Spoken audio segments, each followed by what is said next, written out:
message to the billionaire class: you can't have it all.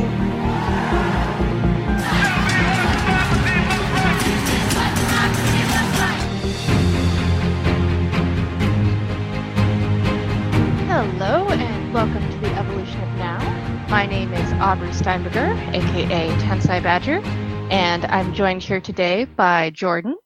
Hey, what's going on? Not much. Depends on what you're talking about. It's true.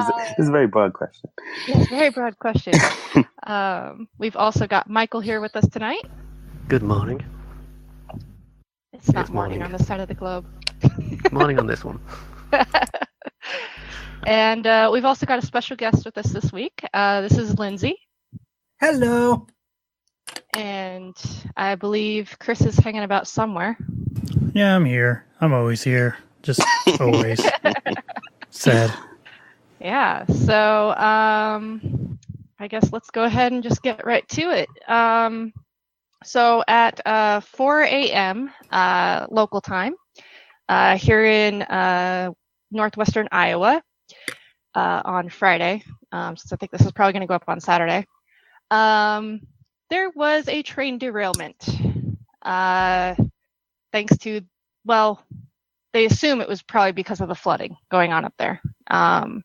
So 31 oil cars are currently in floodwaters of the Little Rock River in northwestern Iowa. For local ecology. Oh, yeah. Well, yeah. Oil's really good for the skin, so I mean, you know, right? Yeah, right, yeah. Sense of oils, though. They don't know how many of those oil tanker cars are currently leaking. Has no one gone to look?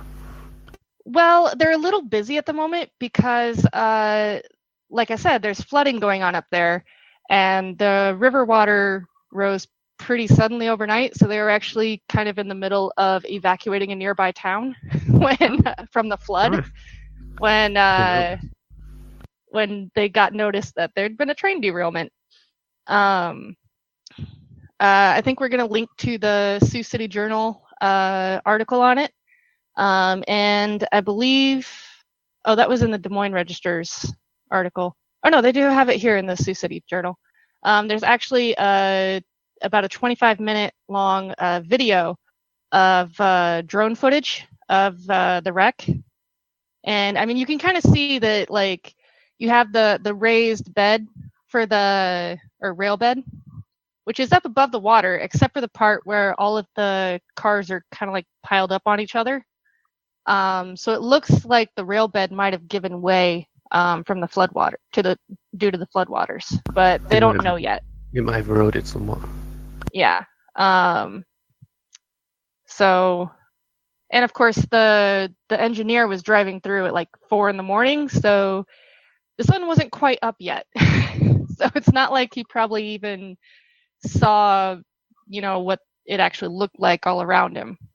And it probably wouldn't have been time for him to react in time either. But I'd also like to point out that it was a BNSF train that derailed, and BNSF is rather well known for not maintaining their train tracks. So, just saying. Interesting. Big league. Although in this case with the flood, it probably wasn't their fault, but yeah. So yeah, we've been having a lot of flooding here in Iowa lately because we've got a really weird weather phenomenon going on right now where basically we've got a storm system basically rotating around the state. So it's just rain everywhere.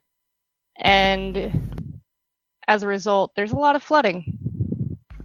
Well, up here, the stories seem to have learned something, because last year, you may know I was ranting for a long time about how the Tories cut the flood defence funding, and then of course we had massive floods up and down the country. Mm-hmm.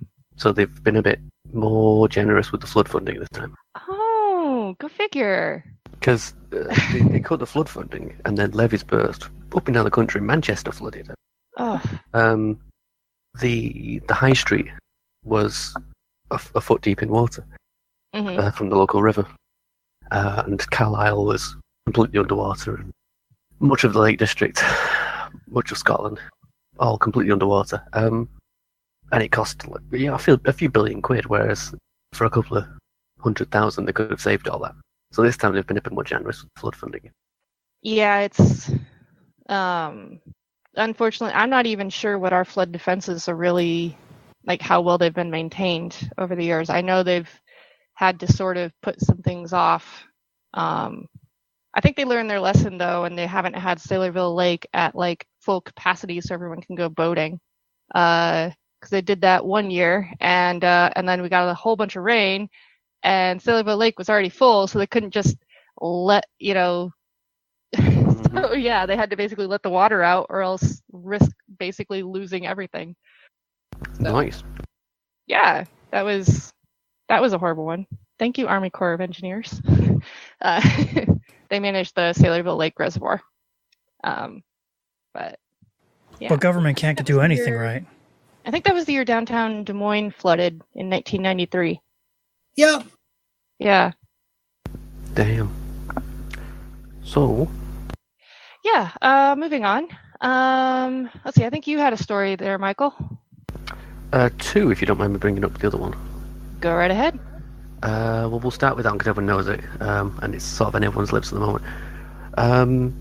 As we all know, Trump's been back in April. The Trump administration changed long-standing immigration policy, in which they decided to criminally prosecute incoming migrants coming across the border, asylum seekers. What this meant was that these migrants were being locked in detention facilities, and due to a law passed during the Clinton administration, that law states that children are not able to be held for more than 20 days. What that meant was the children were then being taken from the parents, and the children were being sort of held elsewhere while the parents were held in these detention facilities. And this caused mass outrage. I first want to clarify that it is a deliberate Trump policy, to criminally prosecute the migrants, leading to the separation of the parents, is deliberate Trump policy. And there's a big rumor going around it's a Clinton thing. It's not at all. So it was a Trump thing. Just a moment. I was under the impression the 96 law allowed us to charge undocumented immigrants with misdemeanor trespassing. It used to be a civil offense. It used to be more of a civil offense. Now it is a criminal offense. Yeah. So I was under the impression that was what the 96 law said. I think there was a court ruling that said that you couldn't hold children more than 20 days in the detention center. Yeah, it's a court rule in the Flores case. Maybe it's Yeah. Yeah. There's a New York Times article Chris will link in the description of this video, which it spells it all out there really well. Mm-hmm. But why I want to mention this story myself is because we generally shy away from doing big stories, and generally. Trump walks back on this by issuing an executive order that essentially allows children to be held with their parents. And the Democrats are celebrating because they've won this, because Trump's had to walk back on it. The problem is, what we have now isn't what we had before. What we have now is an incredibly draconian immigration system where incoming immigrants are criminalized and held in detention. Actually, it's only a 20-day walk back. Like that change is only going to be for 20 days? Or? Yep. Oh, great. Oh, Christ, it's even worse then. Of course. Yeah, they snuck that in on the side. But yeah, what we've got now is because the court case says they can only hold the children in detention for 20 days. So basically, they're going to try to speed up the criminal trials. Yeah. Great. Yeah. So yeah, that's essentially what the order is saying. The problem is the Democrats are celebrating this as if it's a win, and what's really annoying me is that it's not a win. They've lost this one because now what we've got is an incredibly draconian immigration bill. The Overton window on immigration has moved so far that anything but child abuse is now considered a win, and it's. I think part of the reason is that Democrats themselves have not been great on immigration for a long time, and haven't even really pretended to. I mean, they like to put on a good face and talk a good talk, but their actual policies and actions have never really lined up with that very well. Preach. Yeah, so I mean, it's and that's a larger problem with the Democratic Party in general, is that they love to talk a good talk, but their policies don't match. I mean, even at this point in their presidencies, comparatively, Obama had deported more undocumented immigrants than Trump has. And Trump has more arrests, yes, but Obama just simply deported a bunch more. So I mean, that's part of the reason why immigrant communities just don't really tend to turn out for Democrats very much, because they don't trust them from experience. Because why would you? Yeah.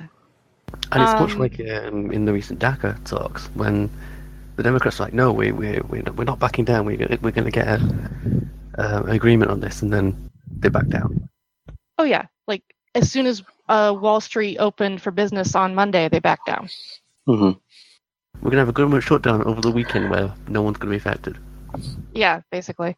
Yeah. Yay. So yeah, it's a case of simply, I don't know, Democrats like to, look like they're being really progressive, but just they don't follow through.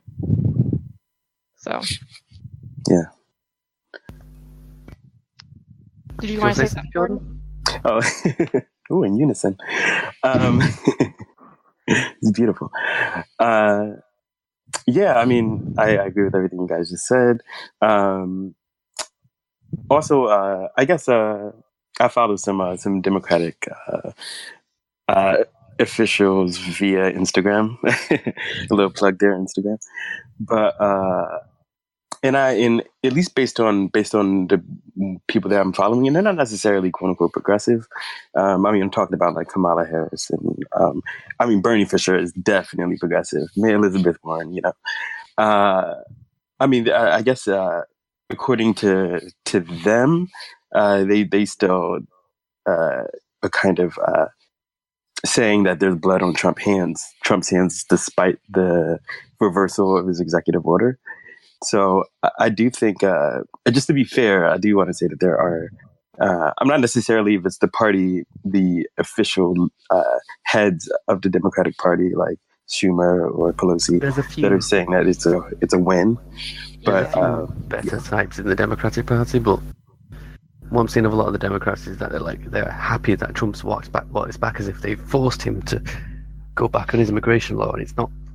He hasn't backtracked on anything. In fact, there's still no provisions for reunification after the theoretical prison sentence of the parents, because of course you can't send kids to jail. So so they can be charged with up to 6 months in prison. So if they go and they have to spend 6 months in prison, well, where do their kids go in the meantime? And then are they keeping records to know, oh, okay, their prison sentence is up and we're going to deport them with their children back across the border. So then we retrieve the children and send them back with their parents. Except they're not keeping records. Yeah. They're not even interested in they don't even care. reuniting. Yeah. So at that point, we're literally just stealing their children. Yeah. I actually know someone who actually, Chris and I'm sure like the audience already knows, but we used to work together, and we actually have a coworker who's a Trump supporter. Her name was I guess just put her on blast like this, but just first name maybe. Would you say first name? There's a million people first with name, first of course. names. Yeah, never last name. That's too much information. And the address and the phone number, the email. Exactly. Date of birth. God, she's lucky. I'm blanking on her name. She's very lucky, but I know not winning. But Chris, I know you definitely know her. She's younger, but I don't remember. Actually, I'm not sure who you're talking about, but yeah. We'll talk keep about going. She was like the newest. She was like the newest hire before you left. She wasn't a Trump supporter, was she? Yeah, she was, man. Hey, snap out of it. No? We'll talk about this later. Okay. Hold on. I know it's crazy because you wouldn't necessarily get that from her. But yeah, she's from Philadelphia and all that. But anyway, she was talking about, I showed up at my job recently to see a couple people. And they were telling me how this person, how she thought like, good. Like these people, they come here illegally. They, why don't we do this? And it's just like this idea of being misinformed, because you just coming over here is not enough to be criminally convicted for anything. There are various reasons for why an immigrant will come over here, and it's the job of the government in order to vet each single individual as to why they're coming, and then from there, determine whether or not they're grant them that access. But that's just how our law is set up. You're not, and that's how our immigration has always been set up. It's not necessarily just, hey, you come over here, you are a criminal. Time to throw you in a pen, and and throw you in a pen indefinitely. There is a process, and in the Trump administration is just completely skipping over that whole process, and that is the problem for any Trump listeners, which I don't believe we have any of those. But if we do, you never know. That is the problem with what Trump is doing. So there. Yeah. Yeah, and I mean, we could probably do like the entire show on this topic if we really wanted to, but I would like to move on, if that's all right with everyone. Just because there's so much we could say that. I know, seriously. Yeah. But I think you said you had another story, Michael. Well, very quickly. I can, again, I'll link the actual story in the description, but it's reading an interesting article in Huffington Post about how Angela Merkel and Macron, but this article focuses on Angela Merkel, are having heavy challenge at the moment for their seats as leaders of their respective countries. And there's some really shady stuff going on connecting Trump and his cabinet and his campaign to the elements within those countries trying to unseat their leaders. For example, the ambassador to Germany, a bloke called... Where's his name gone? It's in here somewhere. Never mind. It's in there somewhere. He's a Republican operative, and he's having meetings with the leaders of opposition groups to Angela Merkel within her own party. And obviously they're actively tweeting things. And the Russians are doing their thing as well. I just wanted to highlight that. Didn't Trump also throw starbursts at Merkel or something like that? I remember seeing something about that. I was like, what the hell? Apparently, what? Trump, during one of their meetings at G7, Trump got really angry at Angela Merkel. They made him sign a thing. They were trying to figure out this whole terrorist thing, and he finally agreed to sign a thing. You mean they made him do his job? Yeah. Weird. And then he kind of had a tantrum, threw some starbursts at Angela Merkel and said, "Don't tell me I don't get you anything," and stormed off. Wow. I know, and I wish I had the story up, but someone was explaining it, and they were like, do you remember what the quote was, Chris? Because they were like... I couldn't tell you. It was along the lines of, it was hard to get Trump to actually agree to go in the first place, and so he didn't want to be there, and it was like, you know how he gets when he doesn't want to go somewhere. I'm like, are you talking about the president or your 6-year-old son who doesn't want to go to the dentist? It was mad. Or your dog who doesn't want to go to the vet. Yeah, but I want to highlight this story because Trump isn't just destabilizing American. He's kind of the figurehead, not necessarily the organizing leader, but the figurehead of a very large international destabilization effort at the moment to remove not even left-wing, but competent leaders from Western nations and replace them with far-right... nut jobs? Yeah. Idiots, nut jobs. Activists. Like Marine Le Pen? Yeah, he's become a beacon.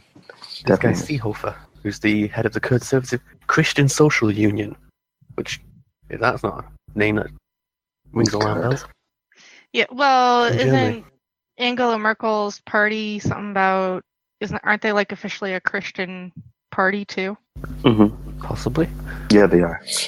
Yeah, so I mean, it's not like... I don't know. I don't know enough about German Christian politics Democratic to really... Union. Yeah, they're also a conservative party, or at least conservative leaning. They're centre-right. Or centre-right, yeah. Like I said, that's what I mean. It's not even like they're trying to remove left-wing. Macron is center to center right. Mm-hmm. They're Yeah, not so, I trying mean, to attack it's- left wing leaders. It's like right wing leaders who have a bit of competence to them. Right. being attacked. Except the leaders, they're I guess the They're not center right leaders. right-wing enough is probably their thing. Because, Mhm. you know, they, for all that, like, you know, Democrats go on and on about purity tests, the Republicans definitely have purity tests. And so does the yeah. right wing in general. Mhm. So, Yeah. yeah. But, hey, what do you know? More election meddling. And depending on Germany's laws, possibly illegal. So, Yeah, it could very well be illegal. A lot of the stuff they're doing. yeah, so who knows? Maybe he'll get arrested in Germany for breaking the law. I'll get Chris to link the story. Yeah. Anyway, I think Jordan, you had a story, didn't you? I did testing. Can you guys hear me? Yep. Oh, sorry. I just I'm sorry. You The keep program. muting off and on, so I don't know if Okay. maybe that's it. Oh, maybe. So I just wanted to go over how Canada has become only the second nation in the world and that's true, and that is true. I couldn't believe it, but it's true. Aside from Uruguay, to have legalized cannabis. So, beginning October 17th, Trudeau will officially have, of course, the Parliament of Canada will officially have it legalized nationwide, which is really, really cool. They haven't necessarily went over how they were going to deal with previous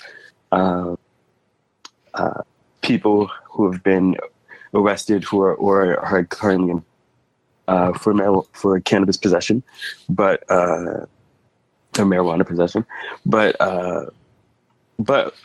beginning October 17th, they will cease to criminalize marijuana, which is really great. Also, it sets an age barrier around 18 or 19, depending on the province, and it also includes like home cultivation. So, like, you're able to like grow up to 4 plants and share up to 30 grams, have up to 30 grams on you at one time, and it operates just like, alcohol, which you have to drink it, at least over here in the States.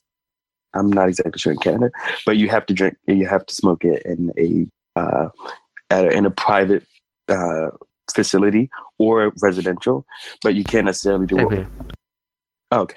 You can't necessarily do it open. So yeah. It's kind of like public intoxication laws and stuff like that then. Exactly. And also, for the most part, in terms of storefronts, they're going to be controlled by the province itself as well. Local control.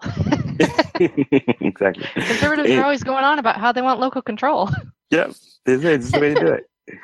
Take note. We're like, so yeah, it's and of course that's based on province as well. So, yeah.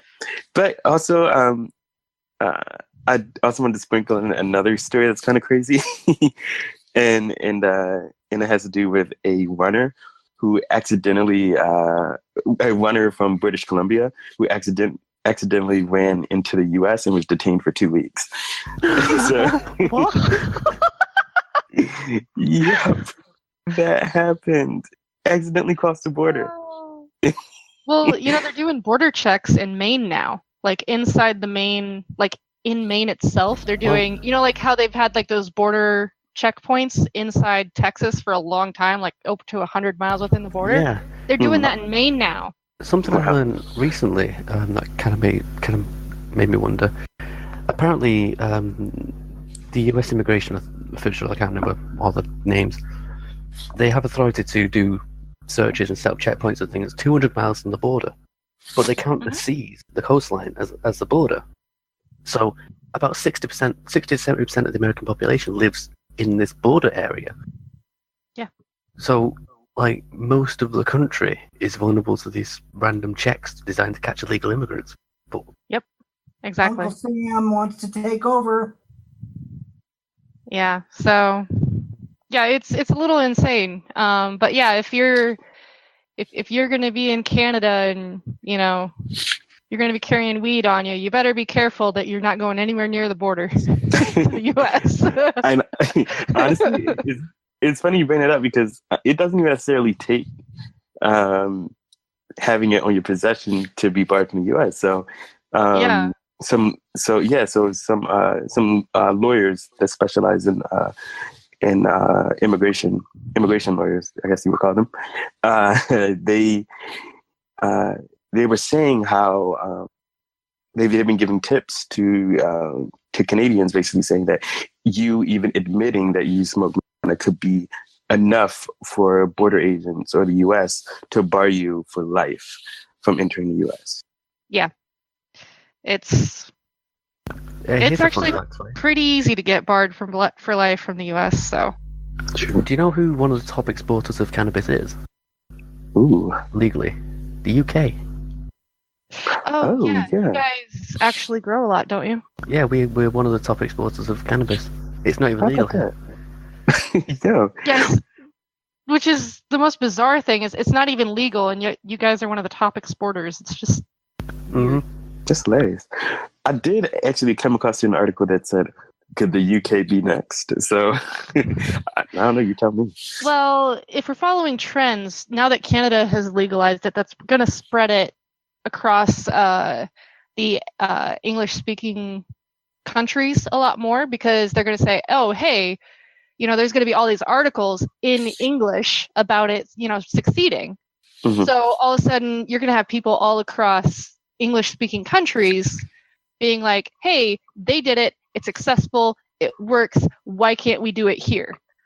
And because people make all kinds of excuses as to why it applies to other countries but not their own, it's a lot harder to make that justification most of the time when the other country speaks the same language as you, because you can actually read all the articles and stuff being said, and you can watch all the speeches, etc. Yeah. Whereas, the stuff in Uruguay, most people in English-speaking countries don't actually speak Spanish or any of the local languages in Uruguay either. Sure. So they have to go through translators in order to actually find out what's going on. So it makes it harder to propagate and spread. Right. And of course, English being one of the most common languages for people to learn as a second language also helps spread it around the world further that way as well. Yeah, see this as a progress to democracy, I think. Yep. So it's great that Canada was second, and I hope that U.S. will be third, although I highly doubt it. Not in the next 3 years. Yeah, not so much. So I think, Chris, you said you had an article for us too? Yeah, I actually found a story from The Guardian earlier today. I wanted to go through it kind of quickly, just so we're not cutting too much into the main topic here. The Supreme Court had a 5-4 decision today, actually, Friday, and it was actually a decent one. It was actually in favor of privacy protections. Unsurprisingly, the ones in favor were the liberal-leaning justices, and I believe John Kennedy, right? Or I'm sorry, John Roberts voted in favor of it, and the others were the more conservative side of the court. In this specific case, there was a man that was convicted of crimes and sentenced to over 100 years in prison. But the police never really got a search warrant to take his phone records. And the idea of the case here is that the police took too much data without having a search warrant, and that's what's changing now. I believe in the case of this thing here, they took 90-something days of his cell phone records without saying anything or without getting a warrant. And in the ruling here, it says the collecting less than 7 days of cell site records may not be considered a search. So it's actually helping protect people's privacy a lot, but it still also does allow them to grab some of your records still, just only 7 days or less. But yeah, that's actually something that I think a lot of people don't know, is that because of the way our legal system is set up, if the police do find evidence against you, but they obtain it in an illegal means, that means it's inadmissible in court. And unfortunately, police are able to get their way around it most of the time, but it's very encouraging to get this ruling because of that. Because they've been taking advantage of very hazy language from the Patriot Act for a long time now. Yeah. Now, to read a little bit of their responses, John Roberts said in his response to it, a person does not surrender all Fourth Amendment protection by venturing into the public sphere. Give the government near perfect surveillance and allow it to travel back in time. And that's his justification as to why they can't allow the government to just take whatever they want without some kind of a warrant. Where's the there was another quote here from the detractors that I also wanted to read. Man, where is it? I don't care. I don't know. I can't see it right now. But they were essentially, yeah. This is also hard because I'm actually using push to talk today, and when I'm push to talking, right. I can't actually move the screen on my thing over here. This Guardian article. That's right. So yeah, the lead dissent written by Justice Anthony Kennedy and joined by Justices Clarence Thomas and Samuel Alito argued that cell phone records were open to warrantless searches because they were not individual property. Essentially, that's what I wanted to read right there. So that was the conservative detractors trying to say that your records are not actually individual property. So therefore, they are okay for the government to just take, I guess. You know, I bet they would decide rather differently if it was a case of the police finding their messages to their mistresses on their phones. Oh, strike! So yeah, that happened. Wait, that's personal. Oh, of course, yeah, of course. It wasn't. So yeah, that happened today. Yep. Good day in America for once. The court actually did something relatively okay. Yeah. Small caveats, but that's par for the course here. Mm-hmm. Yep. I think Lindsey, you had a story that actually relates to our main topic today. Yeah. Lord Ivor Mountbatten is getting married to James Coyle, his partner in Britain. And Lord Ivor Mountbatten is the cousin of the Queen. Oh, damn. A royal wedding. Royal wedding. A royal gay wedding. Yeah. Oh, damn. That's pretty big because the royal family. There's anything big with that, but that's unusual for the royal family. Yeah, they're pretty conservative, the royals. Uh-huh. Well, a lot of their ability to be themselves relies on things staying pretty much exactly as they are, and that's kind of the core conservatism. That is monarchy right there, yeah. Monarchies want things to stay the same, so they stay in power. Yeah. Yep. But yeah, so we've got a gay royal wedding coming up. So that's going to be good things and good visibility for the LGBT community. Yep. I mean, I normally don't care about royal weddings, and I'm probably not going to watch this one, but, it'll be interesting to see what people are saying about it and whether or not the same people who freaked out over, was it William and Kate's wedding and Harry and whatever his wife's name is wedding? Yeah. I've already forgotten her name. Yeah. That's how much I cared. There was like a Kate Middleton. I don't remember who married her. And then there's William's wife, I think. Yeah, I can't remember the other lady's name. Mm-hmm. Oh, you mean Megan? Oh, it must be Megan. Okay, yeah. Mm. I don't know. All I remember is there was a bunch of white people that were very upset because there was now a darky in the royal family. Oh my God! Their words, not mine. But yeah. So that's yeah. I mean, and the tabloids in the UK are vicious. So, I mean, I'm sure Mike, as you probably know, but Oh yeah.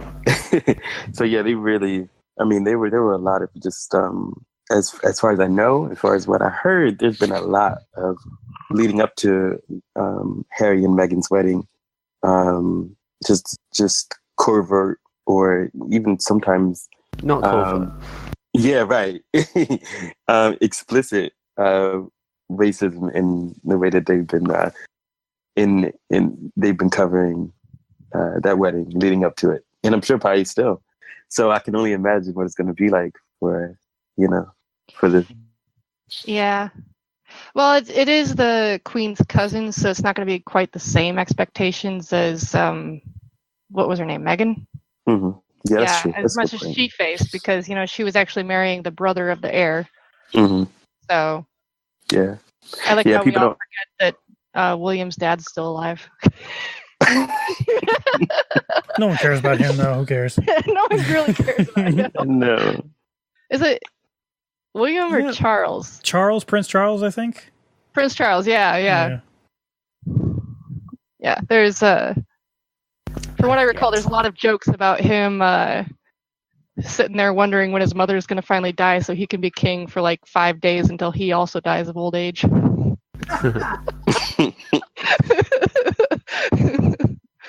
But yeah, I don't know. Anyway, sorry. That was slightly different. But the main topic for tonight, which this was sort of a transition to it, is LGBTQ rights. So I thought we'd start with what the alphabet soup is, which is LGBTQIA, also sometimes called LGBTQ+. I think a lot of times it's just shortened to LGBT. So we've got L, lesbian, B, bisexual, G, gay. I guess I got it in the wrong order there, didn't I? T for transgender, and then Q is usually queer or questioning. I for intersex, and then I've heard A as agendered or asexual. Yeah, I've always thought it was asexual. Same. Yeah. Ally. Or ally? Okay. Yeah. So There's a whole alphabet. yeah. It gets hard because, of course, different people may have very similar opinions about, their sexuality and gender, but they'll use different words. So it can end up with like alphabets. To jump to the punchline a little bit, everyone experiences their sexuality differently, and so we like to put people in boxes because when you're in a box, there's other people in your box, and you're not so alone. But in reality, nobody experiences their sexuality in the same way as anyone else. Yeah. So naturally, there ends up being, well, that person's similar to me, but not quite the same. So look different to them, and you end up with loads of different words for it. True. I've even noticed in some instances the word plus or the symbol plus being added to the end of the Q in order just to say, hey, we're including everything after this part, but we got to keep it brief just for the sake of whatever we're doing right now. Yeah, there's also, I think, like what do they call it, like pansexual, and I've also heard of omnisexual. Mm-hmm. Pansexual, omnisexual, demisexual. Yeah. Aromantic also comes in as well, which is someone who isn't into romance. Yeah. Romantic and aromantic. Romantic is someone who's into romance. So a romantic asexual is someone who's into romance but not necessarily sex. And aromantic asexual is someone who's into neither. Yeah. So are you trying to tell me that there's just some kind of like giant spectrum of people when it comes to sexuality. Weird, yeah. Weird. It's not like a 1D spectrum. It's just sort of all over the place. Yeah. Full disclosure, I end up in the aromantic, asexual spectrum. Cool. So, Cool. yeah. Nice. And I guess, I mean, I'm genderqueer, so there you have it. I consider myself non-binary, but like I guess I'm non-binary in that I don't really care about my gender, I guess. Mm-hmm. Yeah, totally. It's not something I feel really defines me. Right. I don't feel strongly about my gender, which is very different from a lot of other people I know. Their gender is a key part of their identity. Mm-hmm. So.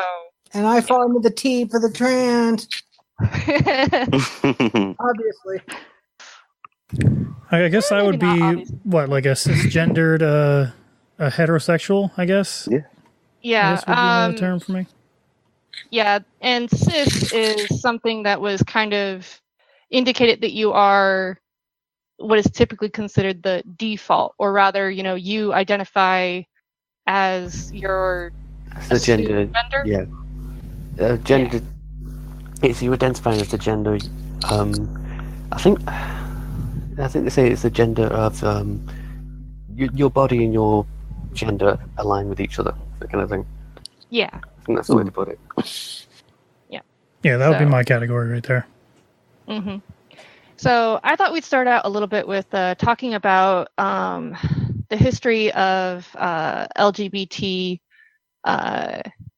sort of throughout history. And so I have a link here. It's a huge fucking essay that is hard to read just because it's the way it's written.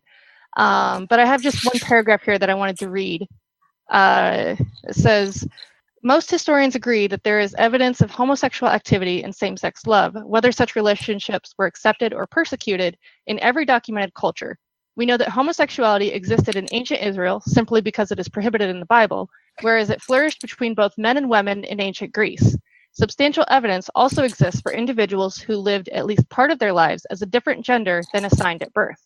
From the lyrics of same-sex desire inscribed by Sappho in the 7th century BCE to youths raised as the opposite sex in cultures ranging from Albania to Afghanistan, from female husbands of Kenya to the Native American Two-Spirit.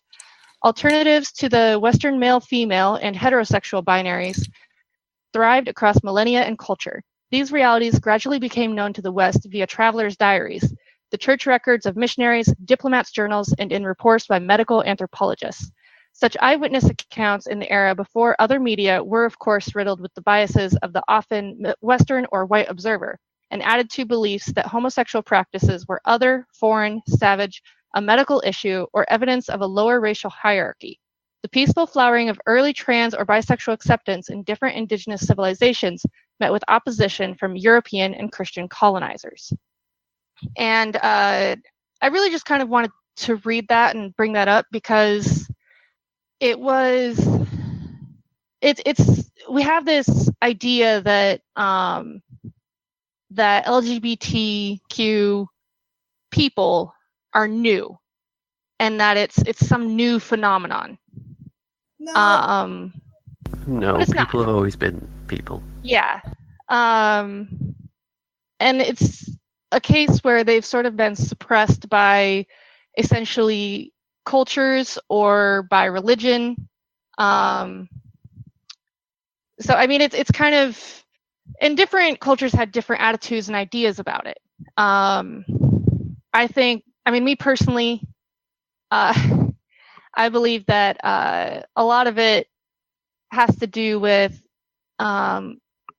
in most Western European languages, they have a very binary set of genders, at least when it comes to people or animals. So, we only have he and her. Even in languages like German, where they have the 3 genders, you don't use that third gender when referring to a person or to an animal. You get what I mean? So that's going to frame that language framework. Kind of makes it hard for us to understand the fact that there's someone who could just simply not be either of those genders.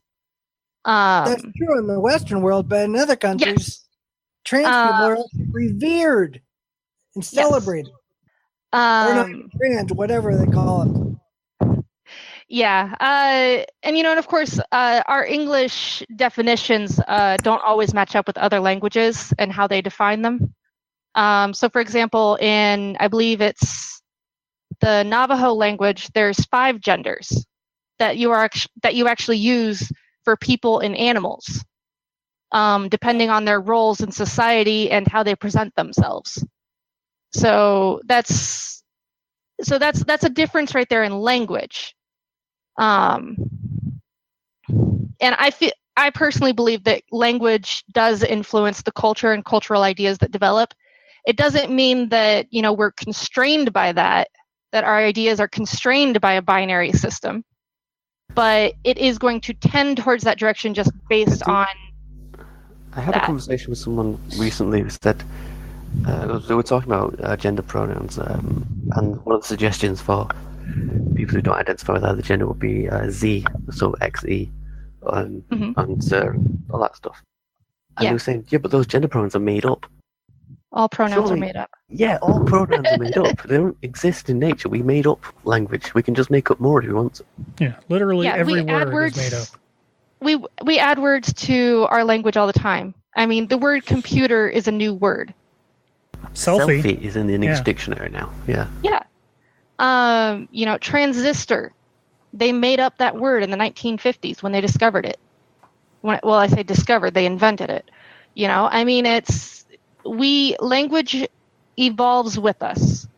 And that's something that I think a lot of people, especially the ones who want to take that, they're just making up new words, kind of just purposely ignore.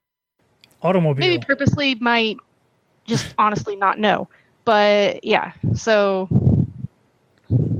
Yeah, that's the thing with language that apparently people like Jordan Peterson don't understand is that language is not just some kind of like static thing. It's dynamic.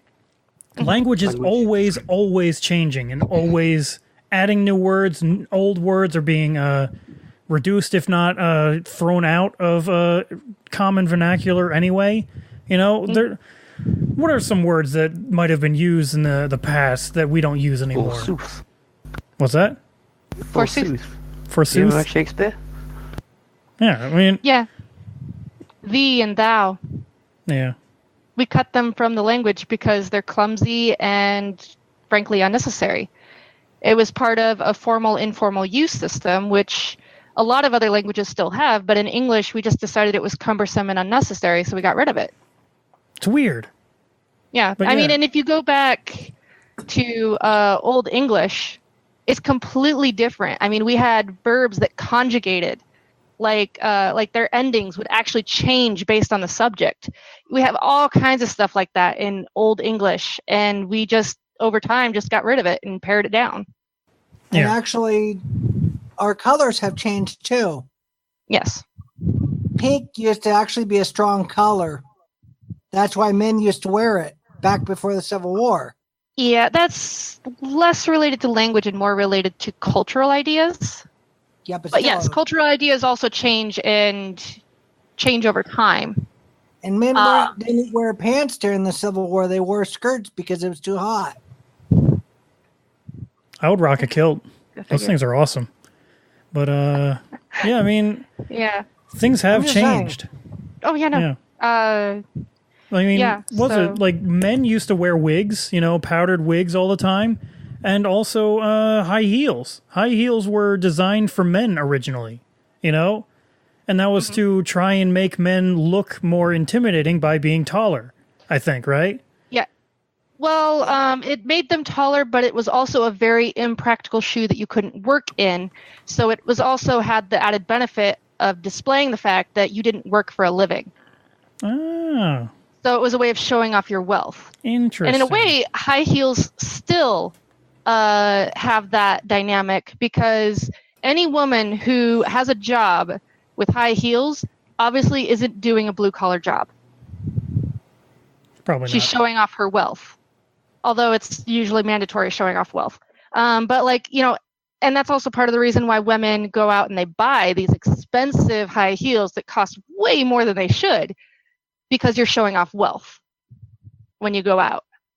And the more impractical they are, the more expensive they are, because it still has that sort of, these are shoes that you only wear to basically show off.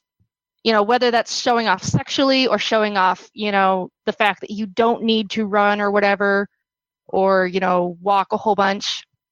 So, Yeah. I mean, that's impractical clothes have always been a way of showing off wealth and status. Like meat suits? I don't know. Okay. I don't know. Yeah. Yeah. Anyway, we got away from the topic here. A little bit. Like we always do. But I also wanted to bring up, because they talked about Native American Two-Spirit. So I took a class on Native American cultures, which was a general overview class, because, there's thousands of tribes, and they all have different cultures and stuff like that. The Native American Two-Spirit is kind of a modern amalgamation of a whole lot of different tribal ideas and identifications. Of the various different roles that trans and homosexual people had within various Native American cultures. And in some of them they were revered as holy people. In others they were treated just like normal people. That just like, oh, okay, the spirit spoke to you and said that you are now you're now a woman, or you're now a man, and so you're now going to fill that role within society. And it was usually the result of they received a vision, or had a dream, and that was usually how it was described, at least with the prairie tribes anyway. But again, you go to the different tribes, they all had different traditions and ways of establishing it and things like that. In some tribes, it was a way of them being destined to become the, like the spiritual shaman or whatever, that their particular type of tribe had. In others, it merely meant that their particular role, gender role, was changing, and stuff like that.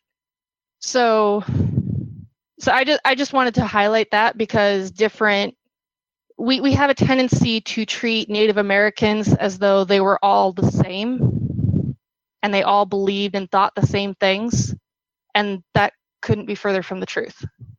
Yeah, there were easily hundreds of different tribes, so they could all have thousands. Different ideologies and stuff, Yeah. Thousands, probably, yeah. Yeah, the entirety of North, South, and Central America were completely settled by different tribes and different people groups. So, I mean, there were millions, possibly even, I'm not sure what the estimated number is, it's hard to tell, of, the number of people that literally were just wiped out by diseases between the first contact with the white man to the Pilgrims' arrival. So all we know is there was a massive wave of epidemics because, hey, they traded with each other. They went to war with each other. They had, marriages across tribal boundaries and stuff for, treaties and everything. They had formal governments. They had formal trade routes. They were just like every other group of humans in history. They interacted with each other. Indeed, and so I believe the American Senate is partially based off the Iroquois governmental system. Yes. The Iroquois, which, not to please too far off topic. Yeah, the Iroquois were actually an amalgamation, I believe, of 7 tribes that kind of lived peacefully side by side, and they had this sort of intergovernmental or intertribal government, and the U.S. Senate is partially based. So a bunch of separate states operating together. That sounds. I know. Yeah. Sound like savages to me. Jeez. If I recall correctly, the Iroquois might have been just simply one of the tribes, but I know they were part of. I can't remember exactly, and I don't have materials in front of me right now because, as I said, we're now off topic. We do that the best, though. Nobody does that better than us. We bigly get it. Anyway, so I've explained that, I guess. But I did find this timeline of lesbian, gay, bisexual, and transgender history in the United States. And it goes all the way from see what's the earliest they have here, 1624 to 2008. Unfortunately, they don't go any more recent than that since it was updated. But there were a couple events on here that I wanted to highlight. One is in 1926, and it says Crow warrior hero Osh-Tisch, a Bade, man who dressed as a woman, dies. White Indian agents had attacked Osh-Tisch in the Bade tradition for years, and no other Crow men took up the Bade role after his death. So that's basically like a two-spirit, essentially. And I'm not sure exactly what role the Bade had, if it was actually, what we would consider a two-spirit, or if it was just simply cross-dressing. But, I mean, as they pointed out, white Indian agents. There was a lot of split within Native American communities. The ones who integrated into Western culture versus those who stayed behind on the reservations. And the ones who integrated really wanted to push cultural acclimation and basically abandon all of the all of the tribal cultures and traditions and languages. They wanted to appear civilized, and as near as I can tell, that was the last so-called basically two-spirit prior to revitalization, and that was in 1924. And then another point here is apparently the Roosevelts, Eleanor Roosevelt and Teddy Roosevelt, had a lot of lesbians in their administration. Several of them who were out lesbians. And apparently, at least according to this, I couldn't find any kind of citation for it, but they claimed that Eleanor Roosevelt herself had a female lover, Lorena Hickok, which this is the first I've ever heard of it. Nothing. Could just be a rumor. It could just be a rumor. But apparently there's actually a correspondence where Lorena actually references kissing Eleanor. No, I do remember there was a one lady that was in the cabinet. I don't remember what she did or anything, or her name or anything anymore. There are pictures, though, of FDR and his other people in his cabinet and her in at a conference table together and everything, and in other situations. So yeah, they definitely had some women back then, and I think that lady was probably a lesbian, like you were saying. If I remember correctly, at least. Mm-hmm. Yeah. Also, here in 1917, U.S. immigration law is modified to ban persons with abnormal sexual instincts from entering the United States. And that ban wasn't actually rescinded until, I believe it was 1990. Yes, in 1990. However, immigration restrictions on people with HIV and AIDS remained in place. So from 1917 until 1990, if you were considered to have been abnormal in your sexual inclinations, you were not allowed to enter the United States as an immigrant. And also, I presume under that, basically, if you were accused of being abnormal, you could then be deported as well. Which a lot of times there was a lot of, basically people would confuse, being gay or lesbian with, being transgender and such. When was this? And they still do. Yeah, they still do.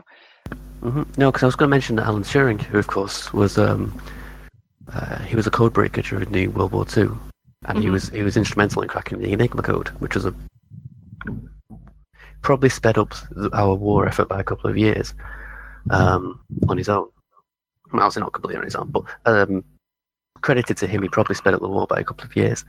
And he was later caught being, well, in a homosexual relationship and chemically castrated, which... But that was back in World War. That was back late 40s, early 50s. So, yeah, it's how recent these things are. Yeah, and so I mean, sodomy and homosexual acts were outlawed early in U.S. history. I think I don't actually have a date for it here, but I believe it was shortly after the establishment of the Union. But in 1962, Illinois became the first state in the United States to decriminalize homosexual acts between consenting adults in private. And then, and then there was LGBTQ activism didn't actually really kick off until the Stonewall riots in 1969, which, for those of us who are not aware what the Stonewall riots were, basically, patrons of a gay bar in New York's Greenwich Village, the Stonewall Inn, fought back during a police raid on June 27th, which sparked 3 days of riots. Did you want to say something else, Lindsey? And the cops raided the place because there was no legal liquor license or whatever, and because it was known as a gay bar, and it was actually a trans woman of color who actually threw the first brick.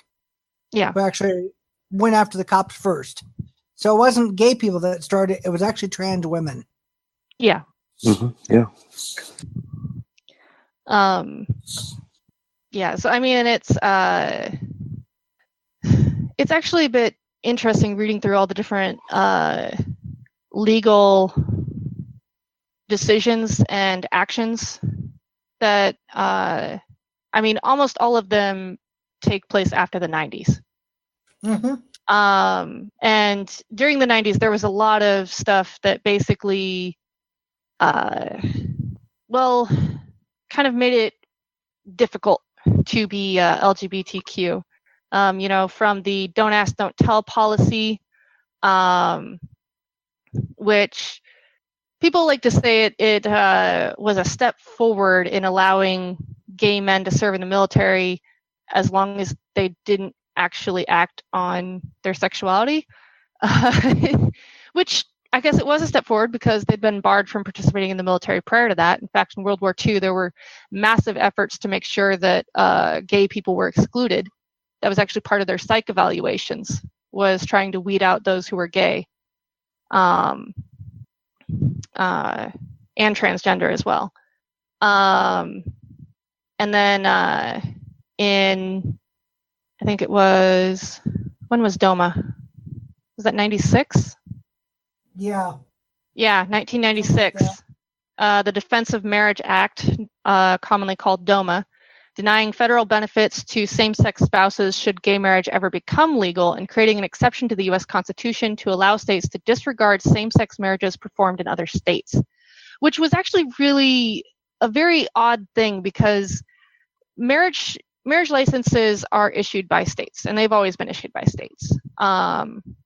That's something that states have always been able to control, and part of that is if you get married in one state but you move to another, having all of a sudden having your marriage not considered an actual thing is very expensive, costly, and a problem.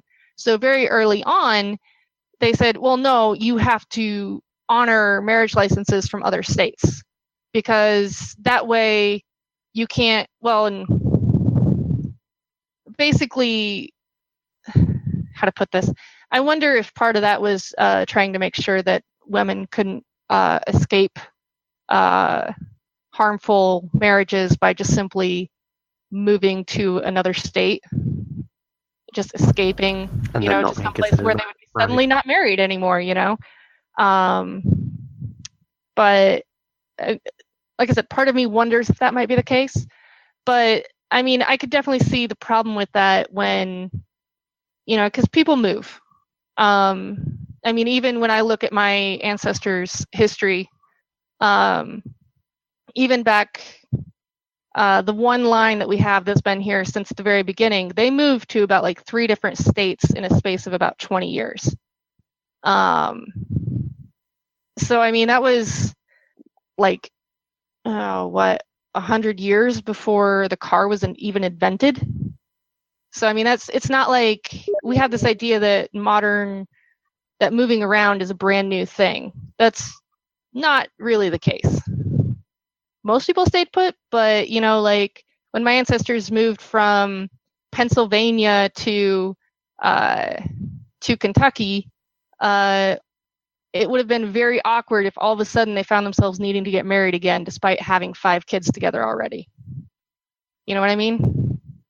So allowing states to just simply not recognize another marriages performed in another state is extremely unusual in precedent in the United States.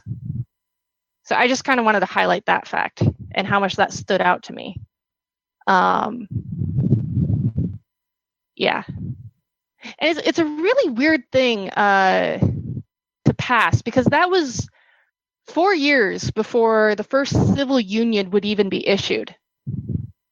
To just say, well, in case this ever does come up, we're going to just preemptively discriminate against you. That's really weird. It is a very strange one. It's not happening now, but just in case it ever does, fuck you. Yeah. So that was odd. And then I guess in 1998, Wisconsin Congresswoman Tammy Baldwin became the first openly gay person to win an election to a first-term seat in Congress. I think, what's his name? Barney Frank. He was the first gay member in the federal Congress, but he was not actually elected as an out gay man. He actually came out while he was essentially an incumbent, which isn't to say that, he was the first gay man to ever serve in Congress. I could easily go back through this huge timeline of literally every mention of gay and trans people they've ever found in history, in U.S. history, and there's, I think, at least 2 people listed who are suspected to be gay, including Alexander Hamilton. But so, I mean, that's pretty interesting that 2 years after DOMA passes, we had our first gay person elected, openly gay person elected. And then in 2000, Wisconsin allowed for civil unions, and they became the first state to allow that. And then in 2004, Massachusetts legalized gay marriage, and they became the first state to actually legalize gay marriage. And that was a decision made through the courts, which was something else that I noticed, was that a lot of this comes from the state Supreme Courts making rulings that they have a right to marry, which is also what happened here in Iowa. Which, I mean, that's great, because it's not like it was going to go through the legislature without that legal precedent in the first place. But I think that also is something that we should keep in mind, because most of these people are people who were appointed to their positions, like the justices making those decisions. They were appointed to their positions sometimes decades prior, and a lot of times appointed by conservatives themselves. And yet they made these rulings. And the Iowa Supreme Court ruling was unanimous. So, I mean, yeah. Our justice system, I feel positive about it, even though we have had a lot of really bad decisions on the Supreme Court level, the U.S. Supreme Court level. I know the feeling. We've had, especially with regards to LGBT rights, we've had a rocky history over here. Yeah. I mean, and there were plenty of decisions against them as well, and by various Supreme Courts. like back in, I think it was the 50s or 60s, Minnesota Supreme Court actually ruled that it was legal to discriminate against LGBT people. Well, the latest iteration of all this is the religious freedom idea, which is just a euphemism for hating LGBT people. And Indiana, was it Indiana? Because it was Pence, wasn't it? Yeah, it was Indiana. Who decided that? Was it private businesses could discriminate on the basis of their religious freedom? Something about conflicting with their deeply held religious beliefs, as if that's a thing. Yeah. So yeah, that's the latest iteration of what we're looking at now. It's euphemistic, but it's still there. Yeah. Yeah, it's they're constantly trying to find different ways to angle themselves against it. I think it's a little interesting that it wasn't until I think it was 1965 when the first real anti-LGBT rights group was founded. And I can't remember the exact name, but it was something like Think of the Children. Yeah. I mean, a lot of like historically, a lot of what people were like always like pushing about the LGBT community was they're pedophiles, and yeah, but there wasn't like that was the first organization specifically organized on that topic, which I think that's interesting because you only really see that kind of organization show up when all of a sudden they're afraid that they might lose. Because otherwise they don't really bother fighting. But it's also interesting that they've been doing surgeries for trans people for years, since the 50s, and it actually was being done at a Catholic hospital, no less. Yeah. Well, and I think the first gender reassignment surgery was in France, and it was in the mid-1800s, if I recall correctly. Yeah. And she was very happy, and she finally died from later complications from the surgery about 10 years afterwards, but she was extremely happy in the meantime. You know, she finally felt comfortable in her skin. I think when it comes historically to like the transgendered community, at least, I think like people used to be less, upset about that than they were with like homosexuality. What they would see it as, like, at least they're being the female, or at least they're being the male in it, or something like that. I think. Yeah, it's part of it has to do with the way they were viewed.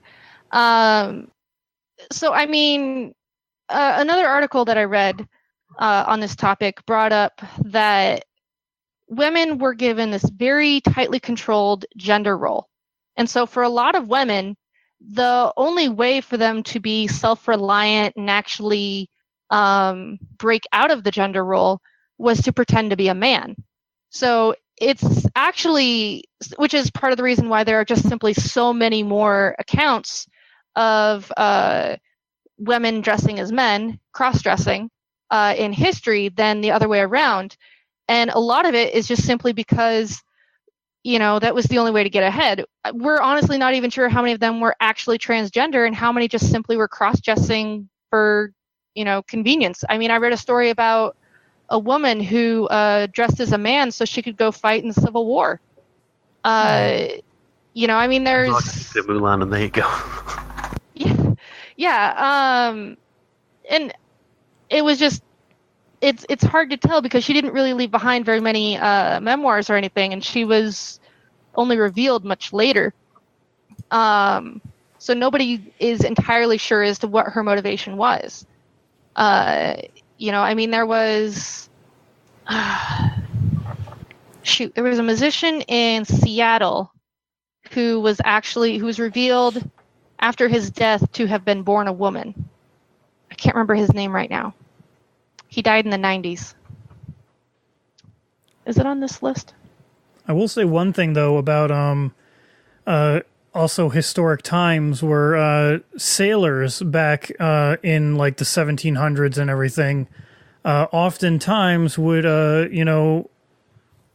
be homosexual, or at least, they would do that kind of thing, because it's sort of like prisons today. People do a lot more of the those acts because I guess there's no women around for some of them, so it's an alternative for them, I guess, today. But I think some even like pirates, from what I remember hearing about, like pirates back then, they would actually have like full-on relationships between some of the people in those on the ships, because they would be on those ships for like long stretches of time, and it's and it's always a question. I mean, human sexuality it's a scale. It's not straightforward. And just because you're in close quarters with a particular gender that you're not usually attracted to for long periods of time doesn't mean that your sexual desires go away. Pretty much. It doesn't necessarily mean that. I mean, and in prison, I think a lot of it is also about power too. Dominating another prisoner is part of the way of, I don't know, there's all kinds of prison politics and stuff that is really hard to get into unless you've actually been in prison yourself and actually been through it. And of course, each prison is different too, because you're going to have different dynamics and everything.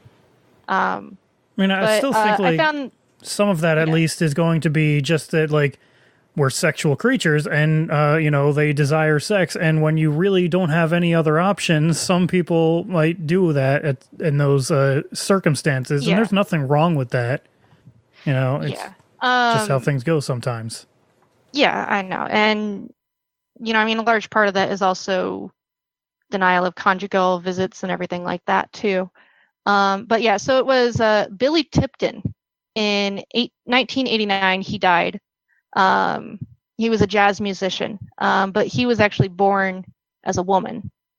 He actually married several times and actually raised several children, which actually surprised a lot of people because they had no idea that Billy Tipton was born female, which I know that name, Billy Tipton, that actually surprised me a little bit, but I have to admit, I never really followed his work. He was a musician in the 40s and 50s, so. I can still remember vaguely a story that I remember seeing on like 60 Minutes or something like that from a long time ago, like when I was a kid still.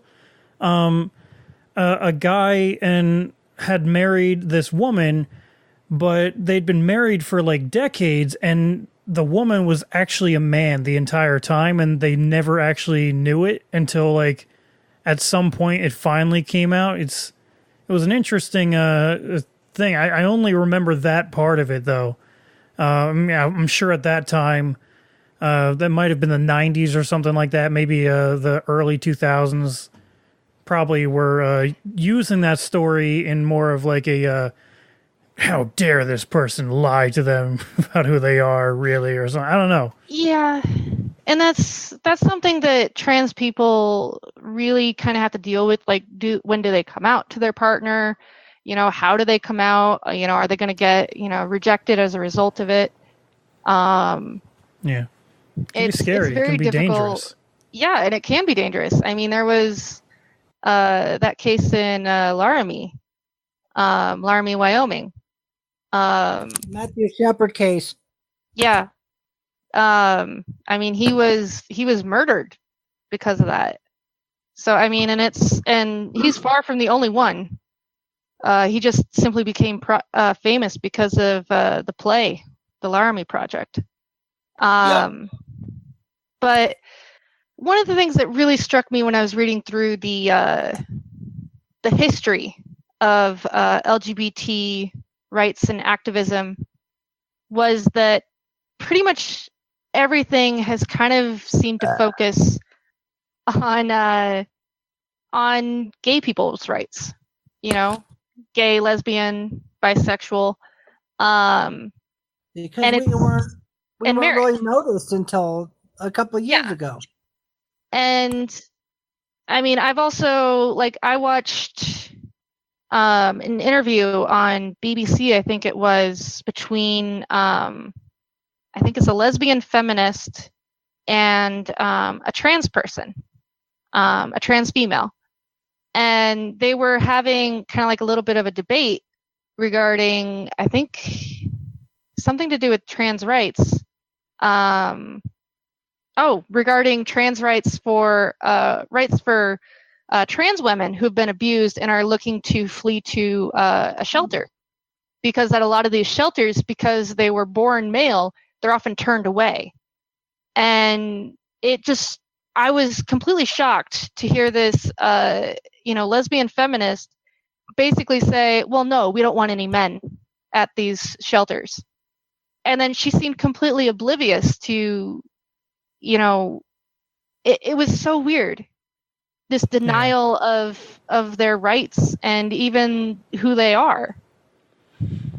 Yeah, I mean, it's interesting how people can be that blind at times.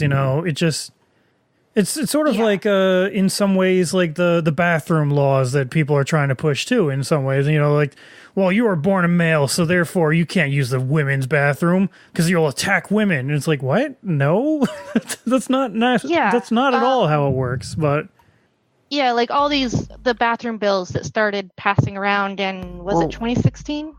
Go ahead, Michael. There's this they'll say things like, do you want your daughter sat next to a grown man? It's like, well, they sat next to strangers anyway. I mean, do I care if it's a trans person rather than a non-trans? I don't particularly care. Yeah, I mean, it's sort of like the narrative that men are just these savage beasts that there's a female around, they're just gonna automatically attack for some reason, and it's just it's pretty absurd. It's probably if you let kids identify as their opposite gender, they're just going to identify as the opposite gender to get to the girls' bathroom. It's like, so wait, you're going to live as a woman for for at least a year, then go into hormone therapy, so that you can get into the woman's bathroom? Are you kidding me? So that you can attack women in the bathroom.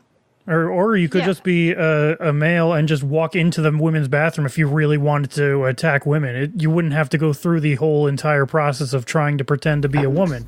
Trans people actually underrepresented in terms of sexual assault. They're more often the victim of sexual.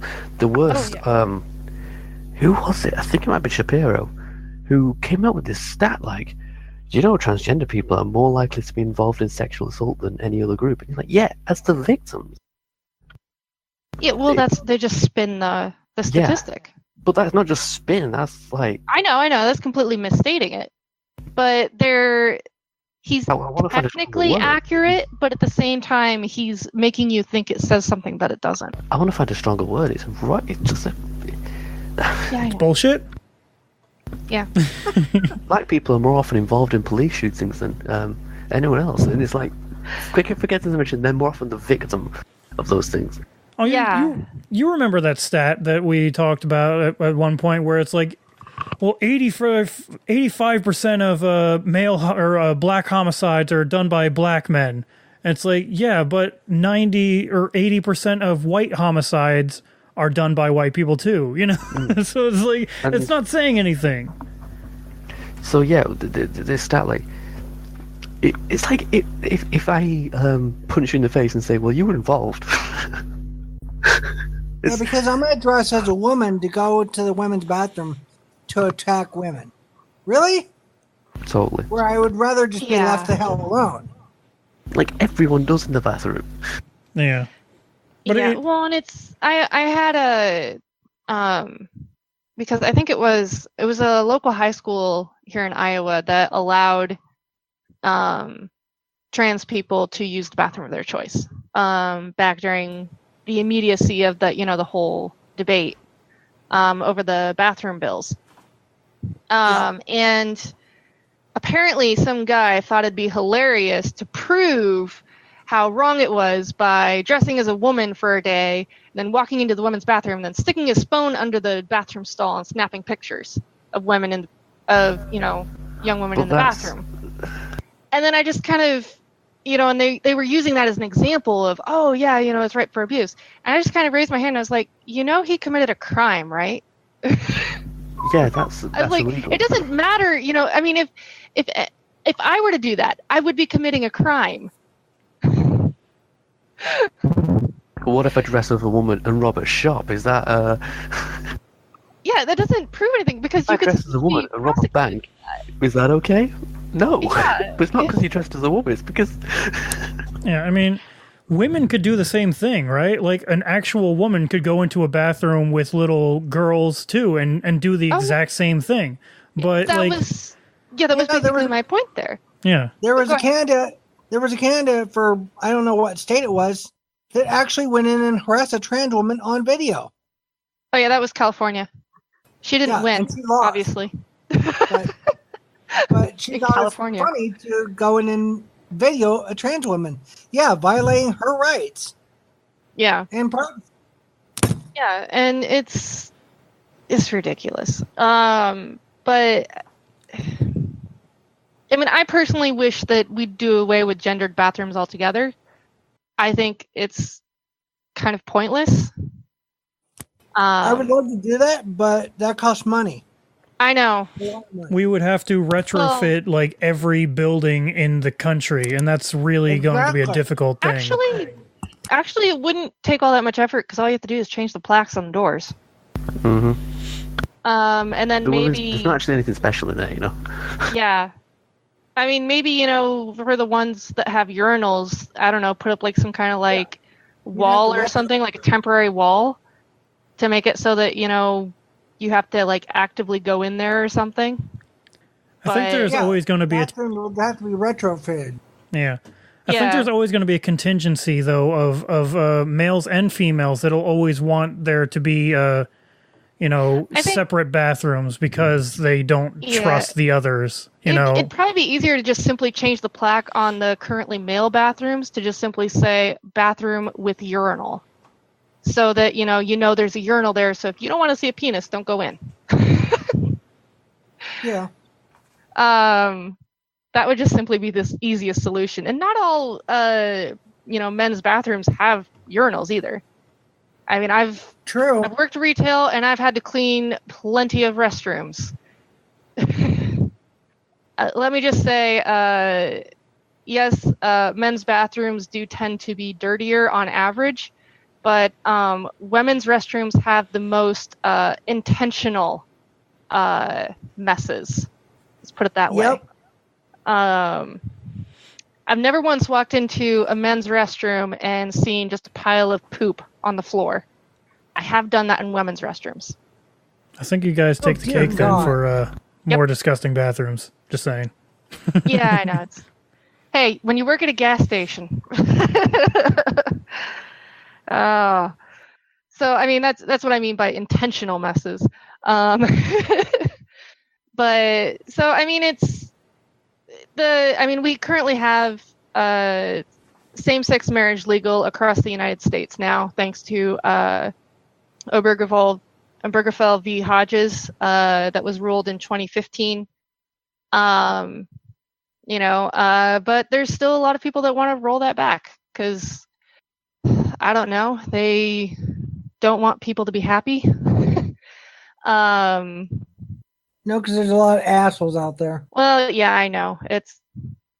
They're weird. I don't know why anyone thinks that someone else being able to get married is somehow going to interfere with their marriage.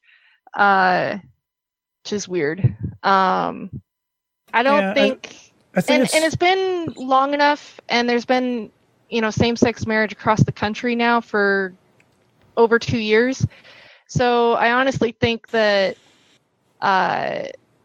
it's not a winning issue for anyone trying to run on that anymore. Yeah. I don't think I think the thing with it stirs up the money. Yeah, it of course it does. But I think the thing with regards to people always trying to claim that it's destroying their the sanctity of marriage or something like that to allow trans or gay people or lesbians to marry. It's not really that they believe that. It's just that they want to justify their bigotry in some way, while not also admitting to that bigotry in the same sentence. You know, like, people don't like to admit when they're being really fucking shitty, so they make excuses and rationalize it in different ways to make it sound more rational and reasonable. Perhaps like Jordan Peterson. I don't know. I don't know. Also, I would like to that one. Yeah, not yet. Go ahead. I would like to highlight how there are individuals who argue that their religion is responsible for why marriage is a union between man and like a cis man and a cis woman. So I think that's another. I think as far as from my perception, that's who I see are the people arguing for against gay marriage. So yeah. Family Research Council and Alliance for Defending Freedom. Yeah. Yeah. Because you put freedom in the title, that means it's actually more patriotic and freedom and America. Yeah, but they're anti-gay. Yeah, of course. Yeah. Of course they are. Trying to soften the blow in some ways, you know. Civil rights issue. Try and make it sound more reasonable and rational. Oh, we're talking about freedom and freedom of speech and freedom of religion, and it's just basically them trying to. It's window dressing, essentially. They're just window dressing to try and make it seem more palatable, but it's really not. They're trying to explain away why their bigotry overrides your right to not be discriminated against. Yeah. Yeah. Which, I mean, the whole Obergefell v. Hodges argument case came up because of inheritance rights and rights regarding medical visits and stuff like that, which are federal rights that you don't have unless you've signed that little contract, the marriage contract. And so, I mean, so people, I think, don't really know how many rights you actually gain by having a federally recognized marriage. Yeah, and it's a lot. Yeah. It's like 1,500 or something. Yeah, I mean, it's a lot more than just taxes. It's also, like the right to inherit, the right to make medical decisions, the right to manage the other person's finances in case of an accident, all kinds of things that, we just don't even think about. It's the right to visit and intensive care, stuff like that. I mean, and that's what it was based on. It wasn't based on, having the fancy name marriage itself. It was based on those rights which are tied up in the term marriage. Well, it's important to remember that marriage isn't actually a religious thing. There are religious connotations with it, but marriage itself is actually a function of the state. Yeah. Right.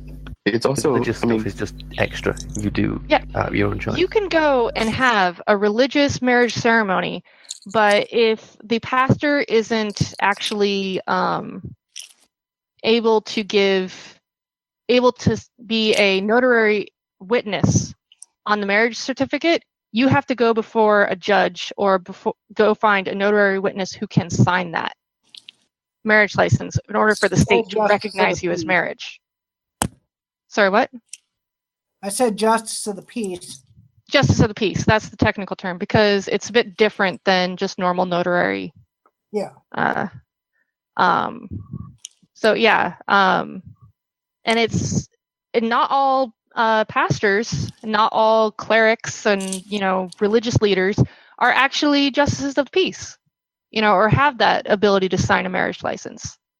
So just because you have a religious ceremony doesn't mean you're necessarily actually married in the eyes of the state, which is something I think a lot of people don't understand. But I know Jordan was trying to say something earlier. Oh, sorry. Oh, it's okay. Oh no, I was going to say that that there's a primal history to the origin of marriage. Like it really, really goes back. This whole I guess I just wanted to add that, and you guys are talking about the sort of the history of marriage, like all the way back to like ancient society. So way before like Roman Empire and all of that good stuff. So just thought I'd bring that up. Yeah, I believe from what we're able to tell, because it's very hard because marriage actually predates writing itself.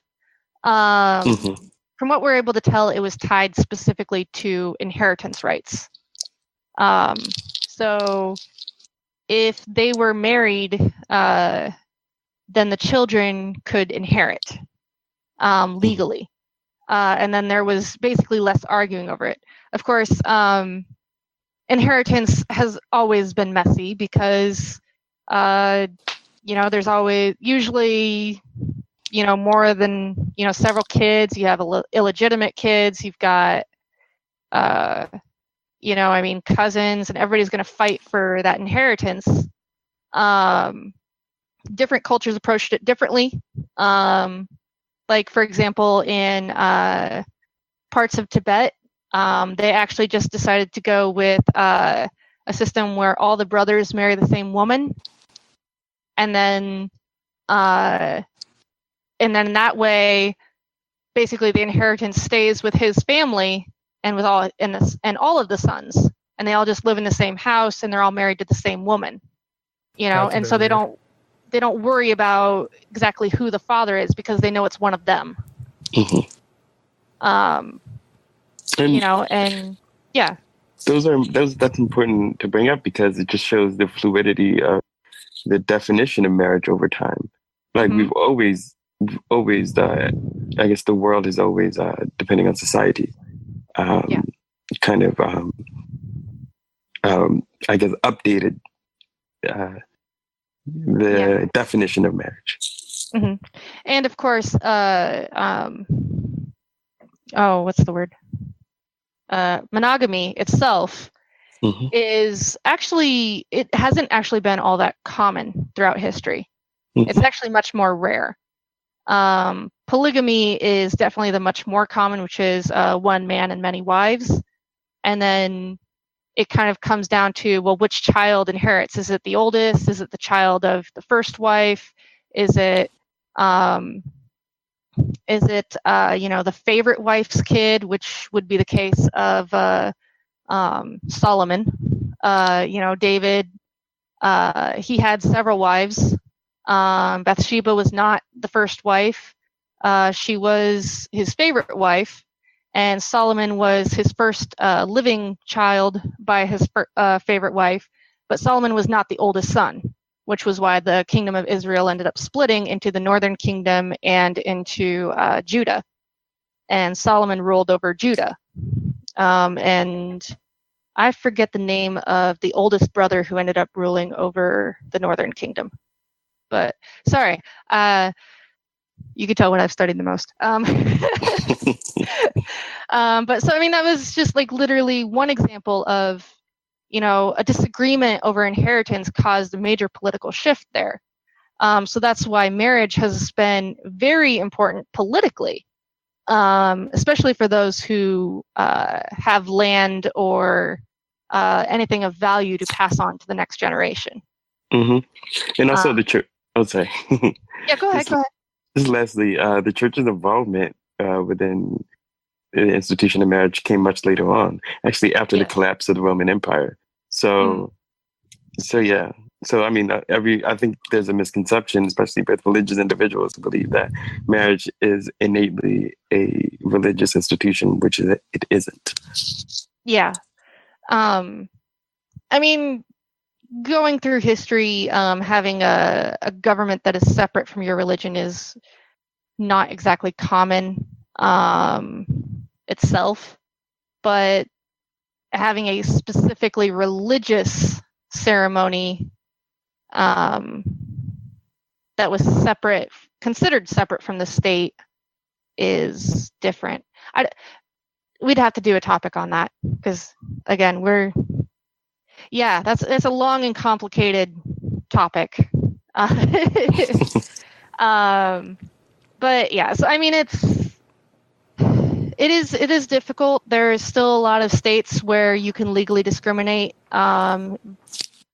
based on housing or employment for just being essentially who you are, and your employer sticking his nose into things or her nose into things that just simply isn't any of their business, such as who you like to get it on with, whether or not you're using birth control, even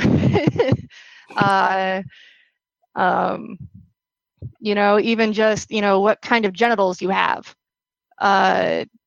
It's there's been, I think there was a recent ruling that struck down some of that discrimination. I know the Iowa Supreme Court ruling in 2009 basically ruled that you couldn't deny same-sex marriage because of Iowa's Equal Rights Amendment to our Constitution, which basically says you're not allowed to discriminate against people due to gender and all that. And so they said that denying same-sex marriage was discriminating against them based on gender. So by extension of that, we managed in that same decision to grant protections against discrimination to practically all LGBTQ people here in Iowa. But of course, there's precedent and then there's actual rulings on the matter versus practice. I personally know someone who's a former coworker of mine who was denied housing because he was gay here in Iowa. I mean, we told him that, he could press charges and he could win that lawsuit, but I don't think he ever bothered to bring the case. And then he stole from the company that we worked at and it ended up in prison. So that happened. Well, that's not good. Yeah. But yeah. Jeez. Yeah. It was stupid. Yeah, it's not a good idea. Me fired in the process because I was the manager on duty at the time, and so I theoretically should have caught him in the act, I guess. I don't know. Yeah, that sucks. Anyway. So yeah, we've got work to do yet on LGBTQ rights. I think a lot of it is just changing cultural attitudes. It's a never-ending battle. But go ahead, Lindsey. No, I was just gonna say, yeah, it is changing hearts, changing minds. Mm-hmm. Catching people up, and I think it's worth remembering that a lot of the older people aren't going to change their minds, and we just got to kind of wait for them to die off. The younger generation do tend to be a lot more progressive and a lot more aware of things, which is nice. Yeah, the newer generation just doesn't care. Yeah, I think it's more along the lines of they don't really think it's any of their business and they don't really care what you're up to. Which is progress. It is progress. It's progressive, but they just simply don't care. Yeah, it's not that they're like especially accepting, it's just that they're not really interested. I don't know. It's hard to describe. It's like, yeah, whatever you want to do in your spare time, whatever, have fun. I did just want to ask, though, Lindsey, your personal opinion on things. Do you see things getting better right now? Are things getting better for, I guess, since you're in the transgender community, are they getting better for that community, or do you think they're not? Or what is your personal take on things? I think they were getting better. You think we've stagnated in some way? The rollback of civil rights issues, the going after the transgender community across multiple medical and historical and insurance and whatever barriers. Yeah. Mm-hmm. I think they were getting better under Obama. Yeah. But now there's a lot of rollback going on. Trump is going after every single thing he can. But on your personal level, like in your community, do you feel like things are getting better or worse for you personally? Oh, I'm good personally. Yeah. Well, we hang out with the progressive crowd, so. Well, true. I work in a religious facility overnight, alone, at an elderly care center that's run by 28 churches, and nobody even seems to care. And I'm completely out. Yeah. Well, that's a good thing, though. That's awesome. In a conservative city, no less. Oh yeah, your city's more conservative than mine. Much more conservative. Yeah. I live in a small bedroom community, so it's like 1,000 or something people. Is it that many? Or 2. It's growing. Slowly. Yeah. Well, yeah, we didn't have a Fairway. We didn't have 2 Casey's. We didn't have a big bank. Oh, yeah. There's your measure of how big the town is, how many Casey's there are. We had 1 stoplight. Now we have 3. Oh, my goodness. Yep. Iowa speak. The English person just lost at the moment. I think it's getting better here, but I don't know. Yeah, well, I mean, I have a personal opinion that I think, especially like, because I've had a lot of discussions with, conservative relatives and stuff like that. And I definitely get the feeling that they're nowhere near as conservative as they actually think they are. They're a lot more accepting and open-minded than their rhetoric lets on. Yeah. And a lot of it is just, particularly with, my religious family members, it's very much, if you want to live in sin, it's your choice, whatever. God's the one who makes the judgments. I don't care. Go have fun. That kind of thing. I mean, it's why when we had our discussion about the political spectrum, I feel like it's probably better for people to stop like identifying as left or right or progressive or conservative or anything like that, because it's not really giving you an actual picture of yourself or who you're talking to, because you can be very progressive on specific issues, but then very conservative on others. It's politics is a spectrum on every single issue. You're not going to line up exactly with everyone on every issue. Right. So it just confuses things when we try and label each other. Oh, you're conservative. And like that can mean to some people, oh, then you are in favor of, segregation or something, and they just infer they try things. To wrap everything up together and everything. I mean, it's kind of like the log cabin Republicans, people are like, oh, how can you be gay and be a Republican? It's kind of like, well, just because they're gay doesn't mean they don't like other policies that Republicans have. Just because they're gay doesn't mean they're racist to us. Exactly. Hey, but yeah. Oh, go ahead, Jordan. No, I was just going to say that, I mean, I always felt like, what's the point of being an accepting conservative when you're voting for a people in the highest of offices that will essentially either dial back or just continue with the marginalization of the community. So it's like, yeah, sure, you're conservative, and you say you're conservative because you vote like your label is based on who you usually vote for during an election. But but it's like, sure, personally, you are very open and accepting, but yet you're voting for Trump. I'm sorry, there's a big blind spot there. Yeah, well, and it was just like, by avoiding talking about labels and just discussing policies, I managed to get my conservative, tribally Republican mother to decide to vote for Jill Stein in the last election. So, I mean, it's not like they don't have different opinions and stuff. Of course, I had the benefit that my mom absolutely cannot stand Trump. And then, of course, there was absolutely no way she was going to vote for Hillary. I heard she's like the devil, stuff like that. But yeah, stuff, so, okay. But yeah, so. Anyway, so any last words from any of you guys? How about you, Lindsey? You can start. No, I'm good. You're good? All right. Usual caveat, if you care about any of the issues, contact representatives, send letters, phone them. It's amazing how much you can change people's minds on things. Well, maybe not Steve King, but...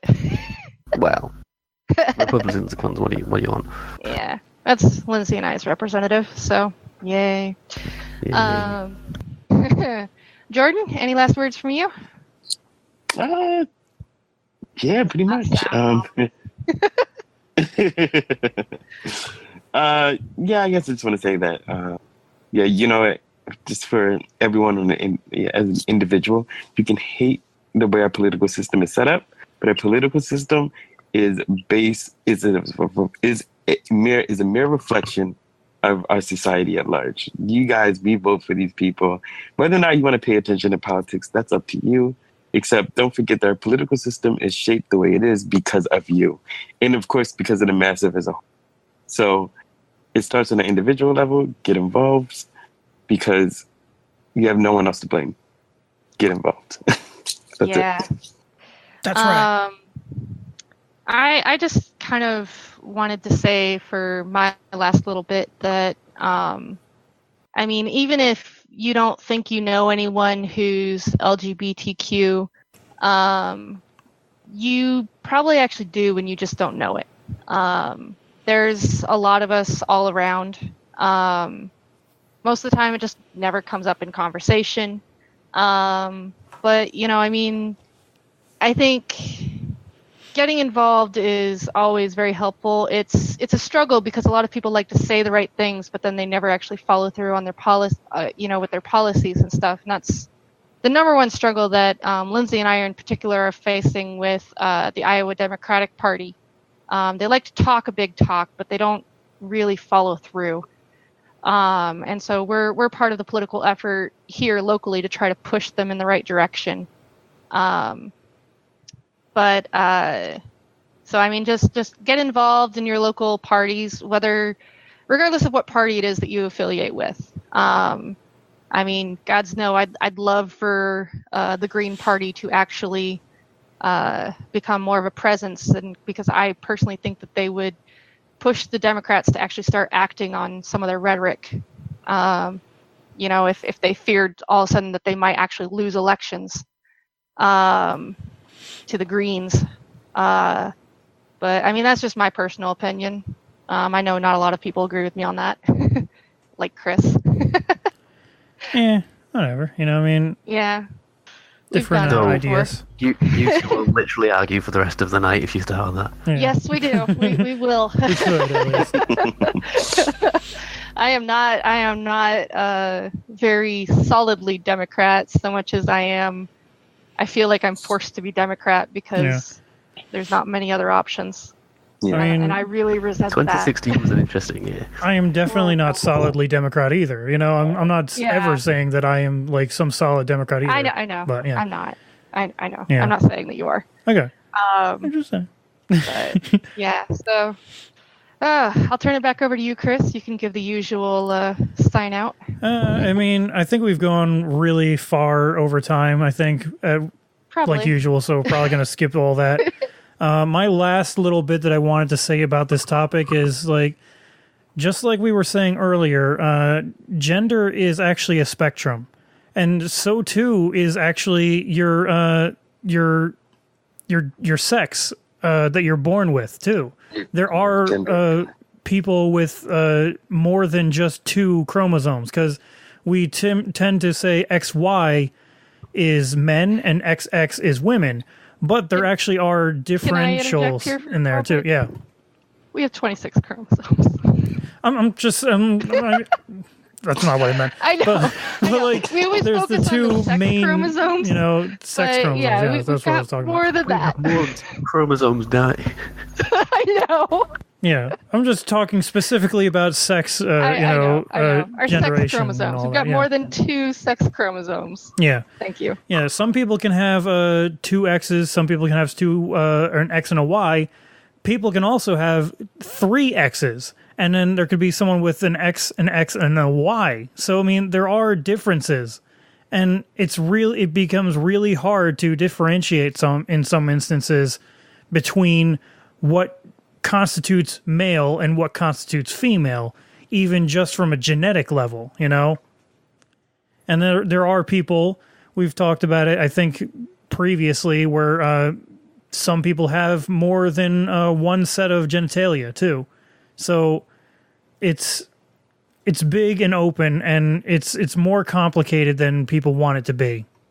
But with that, I guess that's the end of everything with this show. You guys out there, you have a great week, and we will be back here next week. Our next topic is Puerto Rico, as Trump might say.